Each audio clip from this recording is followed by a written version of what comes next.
Hello everybody, welcome to Livy's Kitchen, and as you can see today, we'll be making the crispy chicken on our recipe. Yeah, absolutely. And as you can see, we have a list of our ingredients on the screen. So take a pause. We have paprika, we have white pepper, black pepper, all of those goodness in the chicken. So mix thoroughly, as you can see in the screen. Just mix and mix and mix and make sure all the ingredients combine properly together. Vito, how is it looking? It looks beautiful, especially with all the sauce. Yeah, it really looks nice, isn't it? And it actually tasted so delicious, isn't it? Yes. It tasted so good. And at this point, we cover it up and allow it to rest overnight, or at least for 2 hours. You want all of the seasoning to get into that chicken, and then add our full fat milk.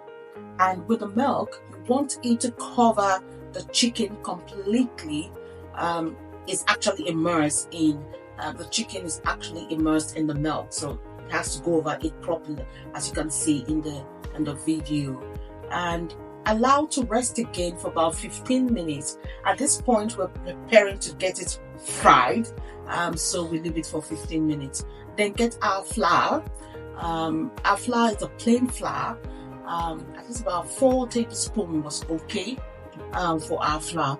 And then oil for frying, as you can see. And you can use any oil of your choice. I use the sunflower oil.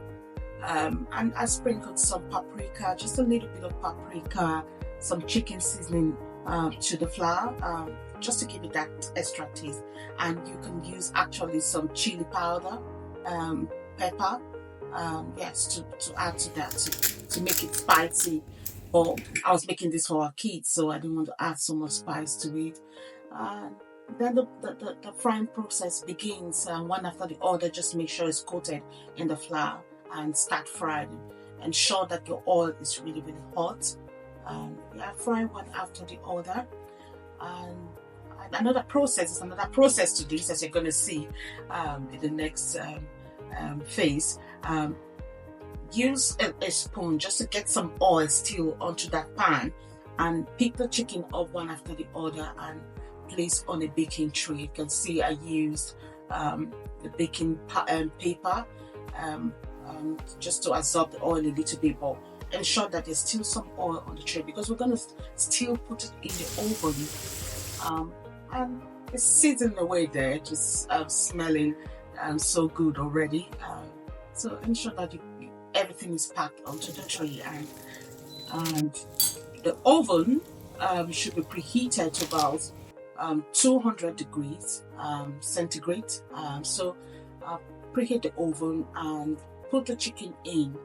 I'll say cook for about 25 minutes, but keep an eye on that chicken and turn it over, then keep it a little longer. And you can cook this to your own preference. You can, as you can see in the clip, we just cooked it a bit lightly, but you can make it dry as you want it to be, depending on your preference. So turn it over again and put it back in the oven and allow it to cook a little longer. So the cooking time was approximately 45 minutes on 200 degrees. As you can see, I put it in the middle section of the tray, and now it is ready and looks absolutely delicious. So this is the time for you to drain the oil. You can put it back a little longer. I served it with some chips and some of the sauces were made there, and spicy sauce there, it was absolutely delicious with some ice and our favorite mango juice. So thank you all for watching. Let's get some feedback and let's see what my family thought. This is so delicious. I can't have enough of this.